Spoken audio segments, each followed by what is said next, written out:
স্বাস্থ্য খাতের দৈন্য দশা একেবারে।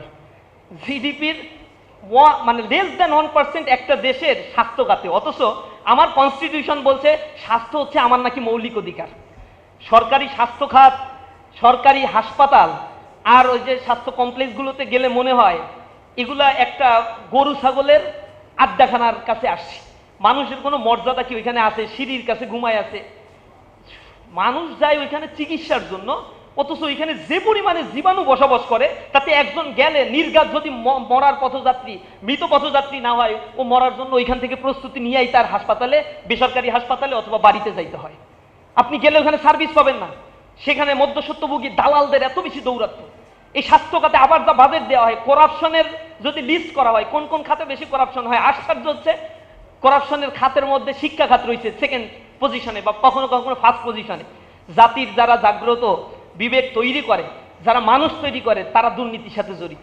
ইউজিসিতে কোটি কোটি টাকা লোপাট হয়, জনগণের জন্য বরাদ্দ, ছাত্রদের জন্য বরাদ্দ হয়। ইউজিসিতে যে পরিমাণে টাকা বরাদ্দ করা হয়েছে আমি হিসাব করে দেখছি যে এইগুলা বিগত 15 বছরে ইউজিসিতে যা বরাদ্দ, তাতে ঢাকা ইউনিভার্সিটিতে একটা ছাত্র ফার্স্ট ইয়ারে ভর্তি হলে তার হল ছাড়া থাকার কথা না, কিন্তু ইউনিভার্সিটিগুলো তার হল দিতে পারে না। রাজশাহী ইউনিভার্সিটি 70% স্টুডেন্ট হল পায় না, অসহায় জীবনযাপন করে।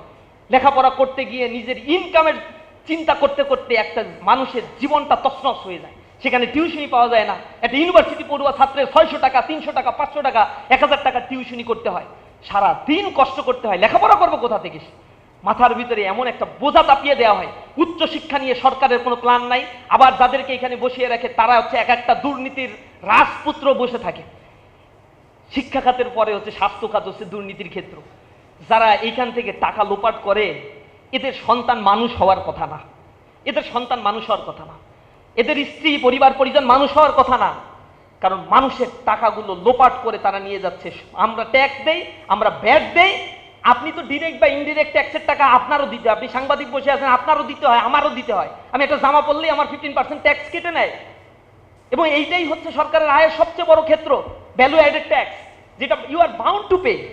আমার কাছ থেকে ট্যাক্স নাই, রিক্সাওয়ালার কাছ থেকে ট্যাক্স নাই। যে ট্যাক্স নিয়ে এই প্রতিরক্ষা ব্যবস্থা, অ্যাডমিনিস্ট্রেশন সিস্টেম, এই গভর্নমেন্ট সিস্টেম চলে, সেই ট্যাক্সের অধীনে আমাকে একটু স্বাস্থ্যসেবা সরকার দিবে, সেই স্বাস্থ্যসেবার ক্ষেত্রেও গরিমসি করে তারা। আমরা বলবো স্বাস্থ্য খাতে ন্যূনতম 5% বরাদ্দ জিডিপির দিতে হবে গভর্নমেন্টকে। এটা যদি দেওয়া হয় তাহলে আমাদের দেশের যে দৈন্য দশা রয়েছে, প্রাইভেটাইজেশন, প্রাইভেট হাসপাতাল বা স্বাস্থ্যমন্ত্রী যারা হয়, প্রতিমন্ত্রী যারা হয়, ওইখানে যারা আছে, ইয়ার আর এক জগৎ। তাদের আবার এত বড় বড় প্রাইভেট হসপিটাল, এরা ওই দিকে কোনোদিন নজর দেয় না। কারণ পাবলিক হসপিটাল ডেভেলপ হইলে ওই প্রাইভেট হসপিটালের ব্যবসা সত্য বন্ধ হয়ে যাবে।